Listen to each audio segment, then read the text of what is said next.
Bonjour et bienvenue dans cette nouvelle explication détaillée. Aujourd'hui, on va s'attaquer à un gros morceau. On va traduire un cours bien dense de 4e année de pharmacie pour en faire un véritable voyage visuel.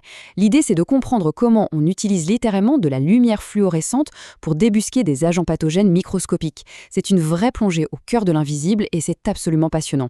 Allez, c'est parti. Alors, voilà notre feuille de route pour aujourd'hui.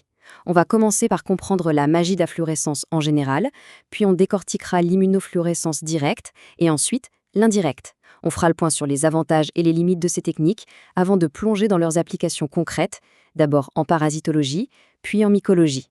On attaque tout de suite avec notre première partie, la magie de la fluorescence ou le concept fondamental des diagnostics lumineux. Bon, posons d'abord les bases. L'immunofluorescence, en fait, c'est une technique d'immunomarquage qui utilise des fluorochromes. Le plus connu d'entre eux, c'est l'isothiocyanate de fluorescéine. Ces petites molécules ont une capacité incroyable. Elles émettent une lumière colorée quand on les éclaire avec des rayons ultraviolets. En parasitologie, c'est vraiment la star des réactions sérologiques. Pourquoi ? Parce qu'elle transforme une simple réaction invisible entre un antigène et un anticorps en une véritable balise lumineuse super colorée qu'il est juste impossible de rater au microscope. Et la mécanique derrière tout ça est juste brillante, au sens propre comme au figuré. Si l'on regarde bien la différence entre les deux méthodes, on comprend tout de suite. D'un côté, on a la méthode directe. C'est un peu comme poser une balise lumineuse verte directement sur la cible. De l'autre côté, la méthode indirecte. Ça ressemble plus à une fusée éclairante à 2 étages, conçue spécialement pour amplifier le signal de départ. C'est vraiment la clé pour bien suivre le reste de notre analyse. Ce qui nous amène à notre deuxième point, l'immunofluorescence directe, l'IFD, où l'on cible directement le pathogène. Concrètement, en laboratoire, cette traque suit un protocole hyper précis. D'abord, on fixe notre échantillon, disons une selle ou du sang, sur une lame pour le stabiliser. Ensuite, c'est l'étape du marquage et de l'incubation à 37 degrés Celsius. C'est là qu'on ajoute nos anticorps marqués. Troisième étape absolument cruciale, le lavage avec un tampon spécial, le PBS. Ça permet d'éliminer tous les anticorps qui flottent encore pour réduire ce qu'on appelle le bruit de fond. Enfin, la lecture.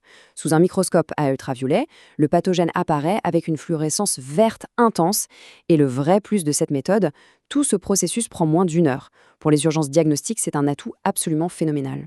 Passons maintenant à la troisième section, l'immunofluorescence indirecte, l'IFI, conçue pour amplifier le signal diagnostique. Alors, l'IFI fonctionne un peu différemment, c'est un processus en 2 temps. On commence par préparer une phase solide avec des antigènes qu'on connaît déjà. Là-dessus, on dépose le sérum dilué du patient pour voir si ses anticorps viennent s'y accrocher. On fait un premier lavage pour nettoyer tout ce qui n'a pas réagi, et c'est ici qu'intervient la magie, on ajoute le fameux conjugué. C'est un deuxième anticorps, une anti-immunoglobuline fluorescente qui va venir se fixer sur le premier. Après un second lavage et un petit montage au glycérol pour garder tout ça bien brillant, on passe à la lecture pour mesurer l'intensité, ce qu'on appelle le titre. Petite parenthèse technique d'ailleurs, il ne faut absolument jamais laisser les lames sécher pendant ce processus, sinon les antigènes sont complètement dénaturés. Donc, si l'on doit résumer la différence fondamentale entre les deux, l'immunofluorescence directe, ça sert à détecter des antigènes. C'est ultra rapide, en moins d'1 heure c'est plié, et ça permet de confirmer de façon très visuelle la morphologie exacte du parasite. L'immunofluorescence indirecte, en revanche, cherche des anticorps. Elle amplifie considérablement le signal grâce à son conjugué secondaire et nous donne un titrage quantitatif. C'est vraiment ça l'idée. Soit on marque directement la cible, soit on utilise un relais à 2 étages pour que ça flashe encore plus fort. On arrive à notre quatrième partie, les avantages et limites cliniques. C'est l'heure d'évaluer la vraie valeur diagnostique de ces outils. Quand on pèse le pour et le contre, le contraste est quand même assez saisissant. Du côté des avantages, on a des techniques qui sont simples, super spécifiques, très sensibles et qui demandent une grande économie de matériel parasitaire. Les FI nous donnent des résultats quantitatifs hyper précis sur différents types d'anticorps, les fameuses IgG, IgM et IgA. Et l'IFD, elle, est imbattable sur la rapidité. Mais attention, la réalité du labo nous rattrape vite du côté des limites. La plus grande difficulté, la lecture est très subjective. Ça demande un œil humain extrêmement bien entraîné. En plus, ce n'est pas automatisable, il est donc impossible de traiter des échantillons à la chaîne en grande série. Sans compter qu'il y a toujours un risque de faux positif ou négatif, que le microscope à ultraviolet coûte une petite fortune et que la qualité des réactifs commerciaux peut parfois beaucoup varier. Entrons dans le vif du sujet avec notre 5e section, les applications en parasitologie. Comment diagnostiquer ces fameux envahisseurs ? En pratique, l'immunofluorescence indirecte, c'est un peu le détective du labo pour résoudre des cas complexes. Prenez la toxoplasmose par exemple. L'IFI, C'est littéralement la technique de référence pour détecter l'ensemble des anticorps. Elle est aussi vitale pour dépister la trypanosomiase africaine dans le sérum ou le liquide céphalorachidien, ou pour confirmer la phase chronique de la trypanosomiase américaine. Pour la leishmaniose viscérale, c'est tout simplement la technique la plus utilisée, avec un seuil de positivité fixé à 1 sur 80. Et même pour le paludisme, bien qu'on s'en serve moins dans les pays d'endémie, c'est un outil redoutable pour surveiller l'efficacité d'un traitement ou tester des patients après un voyage. Bon, par contre, il y a un domaine où l'on se heurte à un vrai mur, c'est l'helmintologie, c'est-à-dire l'étude des vers. C'est beaucoup plus compliqué de faire de l'immunofluorescence cyclique avec les petits protozoaires. Le problème principal, on manque cruellement de lames prêtes à l'emploi dans le commerce. Et surtout, la logistique derrière est cauchemardesque.